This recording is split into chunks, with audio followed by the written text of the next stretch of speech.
Hi everyone, it's Jerry. I have a brief game to share with you from the Freestyle Friday event held on chess.com. This was played on February 28th. On the white end, Magnus Carlsen playing against Yaacov Norowitz.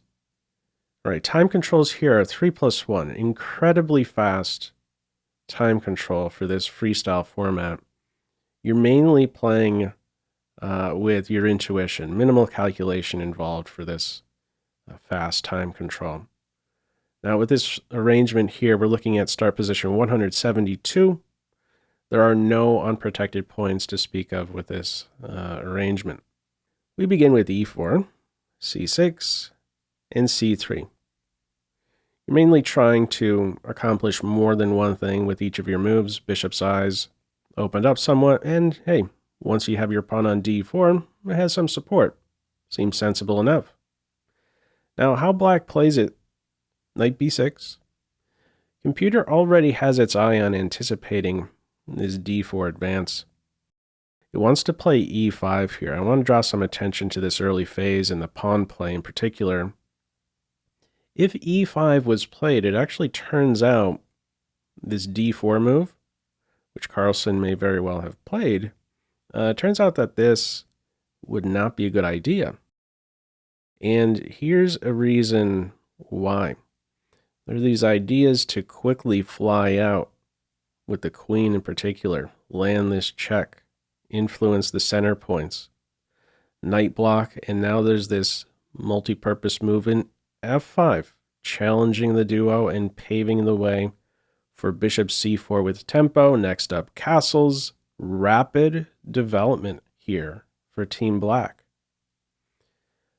Okay, how it's played in this one, we do not see e5 here. It's knight b6. And from here, Carlsen follows up with d4. This turns out to not be a good choice. Best, it's looking at f4. All right, in the game, d4. And Black's reaction is to challenge this duo straight away. Goes with e5 here. And in playing in this way, he knows what he's signing up for. There's going to be a capture. Bishop will recapture. And then there's a tempo for white with f4. We'll see that. An eventual e4, f4 pawn duo. Once more, the computer has its eye on this f5 move in this position here. I want to draw some attention to this challenge of the duo. f5 is considered a top move here. Playing it as a gambit, playing out these moves, what's the story? Well, bishop c4 is now a move, and there would only be one reply. You have to block here on d3. The queen is nearly trapped. So this is what the computer has its eye on.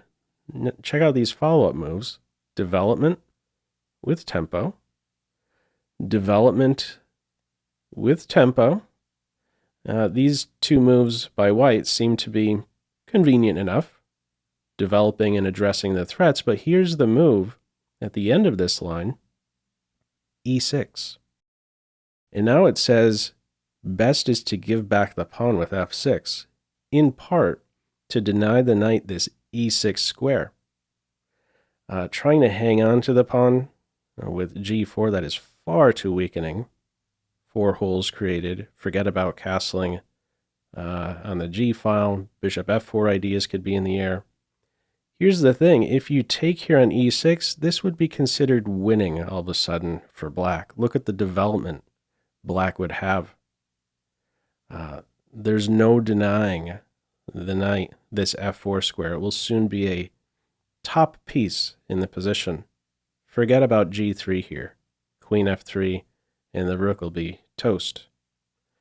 That's a sharp line. This idea to extract more than one thing from each of your moves. f5 here. Top. How it's played in this one, e5. We get the captures. f4, sure enough. Bishop c7. Knight b3. And from here we have h6. So this was my main takeaway from this brief game, only a 14 mover. This h6 move focuses on just the bishop, it seems. h6 with the idea to develop the bishop. Here, direct pressure on the center. Computer has its eye once more on moving the f-pawn. It's looking at f6 or even f5 with some idea of a follow-up check on e7 if there's a capture. And also just the more conservative, let's say f6. Two things happening. Bishop's eyes are opened. You could already say it's developed here on this diagonal. It coordinates with the knight on these light squares, and it restricts the pawns in some way. There won't be this e5 move, some control here over e5. So this is sort of a step in the wrong direction, this h6 move in the game. Knight out, bishop to h7, castles to the c file, and from here we have queen to e7. What the computer wants to play here, it's looking at f6 in this position. It's super weakening. That g6 square. He goes with queen to e7, has his eye on castles. There is some pressure here on e4. Carlsen's play is knight to d4. Now it says white is winning here with e5, but kind of throws the advantage away with this.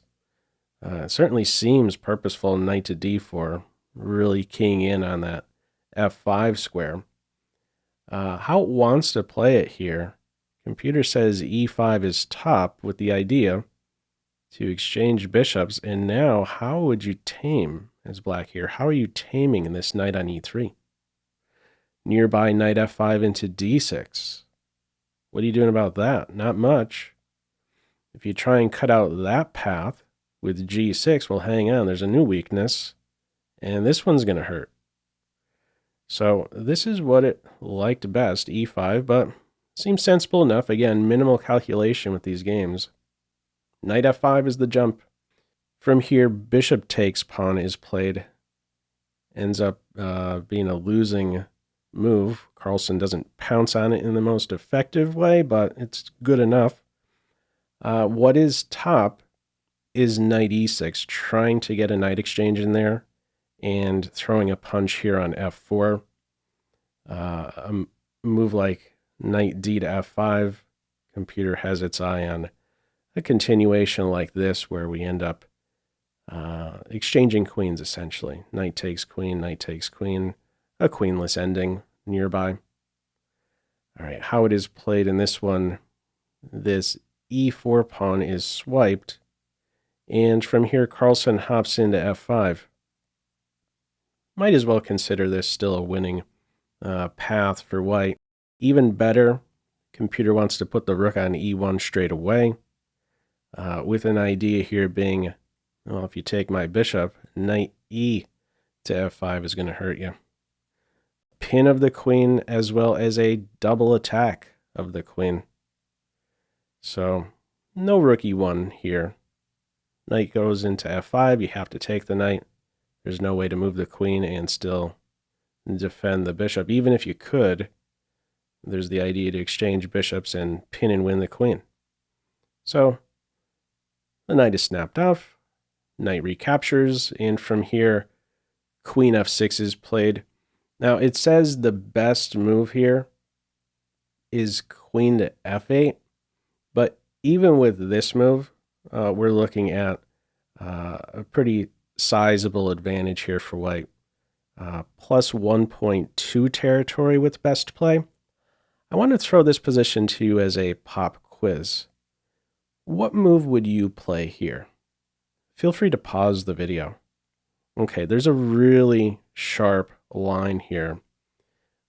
Top line is bishop captures a knight. Now, if you take with the bishop, that's going to hurt. Knight d6. So you have to take with the pawn. And now there's this follow-up idea. Top move here to sacrifice the rook. What's happening here? Well, let's see. After king takes rook, queen d3 check. And now it says best would be to block with the bishop. And then there's these ideas to follow up, attack that pinned piece. Eventually, knight takes bishop. In the end, again, we're looking at plus 1.2 territory. Here's the detail, though. If the king goes back here to e8, you certainly don't want to step forward. You'd be asking for rook e1 check.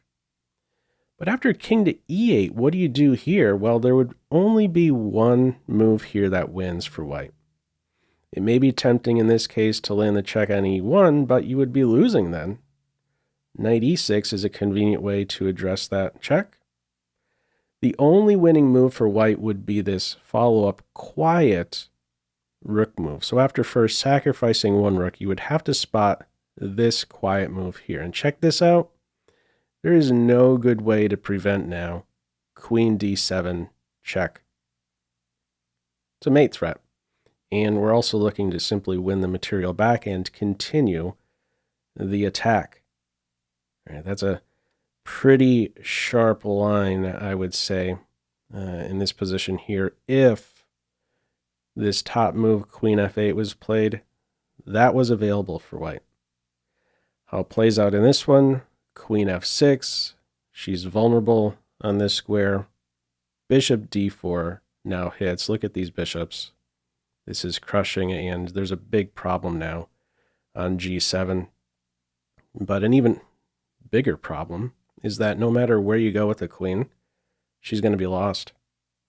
So how it plays out here, like if you go to e6, knight takes g7, we got the fork. It's queen g6 in this game. Knight takes g7 check, king f8, and after bishop takes queen, of course, black resigns. So a quick defeat here. Again, very fast time control for this Fischer random freestyle chess. This was my main takeaway, though, from this game at least. This h6 move, not quite extracting enough out of that one move. Yeah, it's probably good enough on the diagonal it's at here, and the f6 or f5 move squeezes a bit more out of the move, influencing the duo and opening the bishop's eyes. Anyhow, what are your thoughts on this one? Feel free, as usual, to leave any feedback to this video in the comment section below. I hope you enjoyed it, and maybe took a thing or two away. That's all for now. Take care.